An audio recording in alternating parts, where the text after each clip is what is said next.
के बाद एक बार फिर स्वागत है आपका। लोकसभा चुनाव को लेकर मंत्री दानिश आजाद अंसारी ने बड़ा दावा किया है।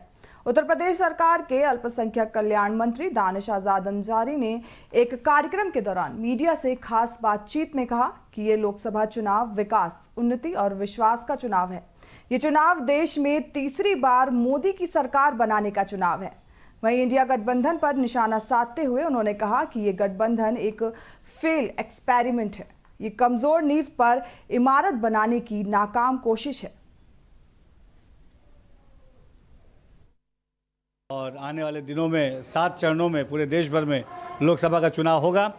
निश्चित तौर पे लोकसभा का चुनाव ये विकास का चुनाव है, ये विश्वास का चुनाव है, ये उन्नति का चुनाव है, ये भारत की क्षमताओं को बढ़ाने का चुनाव है, ये देश में फिर से तीसरी बार मोदी सरकार बनाने का चुनाव है। हम ये कह सकते हैं जनता का विश्वास देख के, जनता का साथ देख के कि देश में फिर से पूर्ण बहुमत के साथ 400 पार के आंकड़े के साथ मोदी सरकार बनने जा रही है और देश की विकास की, उन्नति की, भाईचारे की, तरक्की की जो भी वादा प्रधानमंत्री मोदी जी ने जनता से किया है उस वादे पे पूरी ईमानदारी से हम काम कर रहे हैं। इंडिया अलायंस गठबंधन एक फेल एक्सपेरिमेंट है। मैं हर मंच से कहता हूँ कि एक कमज़ोर नींव पे इमारत बनाने की नाकाम कोशिश उन्होंने की थी और जब कमज़ोर नींव पे आप इमारत बनाएंगे तो इमारत का ढह जाना वो स्वाभाविक है।